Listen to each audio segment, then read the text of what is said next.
ঢাকার খুব কাছের জেলা মুন্সিগঞ্জ। এখানকার সদর উপজেলার দুটি ইউনিয়ন রামপাল ও পঞ্চসার স্বাস্থ্য ও পরিবার কল্যাণ কেন্দ্রে চলছে জন্ম নিয়ন্ত্রণ সামগ্রীর তীব্র সংকট। শুধু তাই নয়, একটি সিরিঞ্জ পেতেও বেগ পেতে হয় স্বাস্থ্যকর্মীদের। রয়েছে প্রয়োজনীয় ওষুধের অভাবও। প্রতিনিয়ত স্বাস্থ্যকেন্দ্রে এসে খালি হাতে ফিরতে হচ্ছে রোগীদের। খাবার পরে 2 মাস পাইছিলাম, পাইয়া আবার বন্ধ।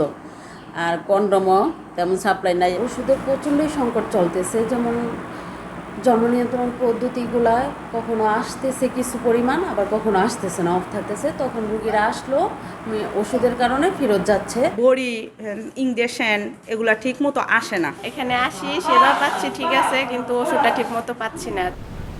মুন্সিগঞ্জের মতো দেশের বিভিন্ন স্বাস্থ্যকেন্দ্রে রয়েছে প্রজনন স্বাস্থ্যের বিভিন্ন উপকরণের সংকট। গত প্রায় 2 বছর ধরে চাহিদার তুলনায় সরবরাহ নেমে এসেছে 1/4। বাংলাদেশ পরিসংখ্যান ব্যুরোর হিসাব বলছে, দেশে জন্ম নিয়ন্ত্রণ উপকরণের 37% আসে সরকারি খাত থেকে, বেসরকারি থেকে 57%, বেসরকারি উন্নয়ন সংস্থা থেকে 3% এবং অন্যান্য উৎস থেকে আসে 4% উপকরণ। পরিবার পরিকল্পনা অধিদপ্তরের তথ্য বলছে, সরকারিভাবে প্রতি মাসে সাধারণত 60 থেকে 70 লাখ খাওয়ার বড়ি বিতরণ করা হয়। ইনজেক্টেবল 7 থেকে 10 লাখ, কন্ডোম 70 লাখ থেকে 1 কোটি। এছাড়া অন্যান্য সামগ্রী রয়েছে 70,000-এর মতো। তবে সরবরাহ না থাকায় গত 2 বছরে তা কমে এসেছে আশঙ্কাজনক হারে। নারীর ক্ষমতায়ন আর ন্যায্যতার প্রশ্নে প্রজনন স্বাস্থ্য সবার শীর্ষে বলে জানান বিশেষজ্ঞরা। শহরে তো ফার্মেসি আছে, মেয়েরা যেতে পারছে, আরবানে কিছু সেন্টার আছে, কিন্তু আমার গ্রামের মেয়েদের কি হচ্ছে?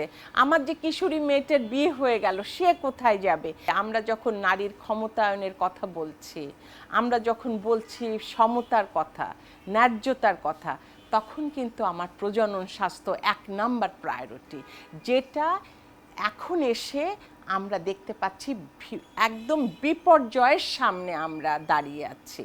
সঠিক সময়ে উপকরণ সরবরাহ নিশ্চিত করতে না পারলে অপ্রত্যাশিত গর্ভধারণ, মাতৃমৃত্যুর আশঙ্কা বিশেষজ্ঞের। আমাদের কিন্তু দুটো কমিটমেন্ট আছে।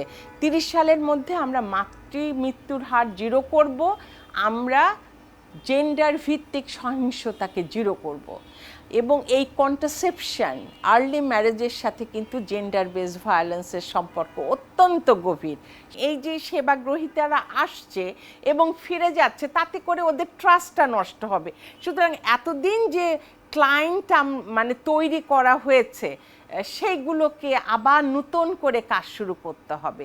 এবং এই যে আমরা যদি বলি অনাকাঙ্ক্ষিত গর্ভধারণ বেড়ে যায়, তাহলে কি হবে?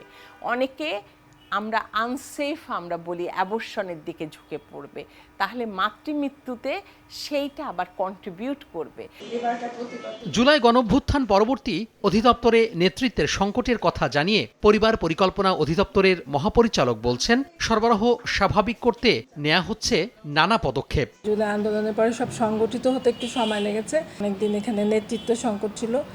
আমি মার্চ মাসে জয়েন করে আমি দ্রুততম সময়ে আমি অনেকগুলো প্রকিউরমেন্ট করে ফেলেছি, এবং অলরেডি পণ্যাগারগুলোতে কিন্তু চলে গেছে জিনিসপত্র, এবং অগাস্টের মধ্যে ইনশাল্লাহ আমাদের সব জায়গায় মালামাল চলে যাবে। স্বাস্থ্য অধিদপ্তরের MPDSR এর গবেষণা অনুযায়ী প্রজনন স্বাস্থ্যসহ অন্যান্য সংকটে 2024 সালে প্রতি লাখে মারা গেছেন 90 জন মা।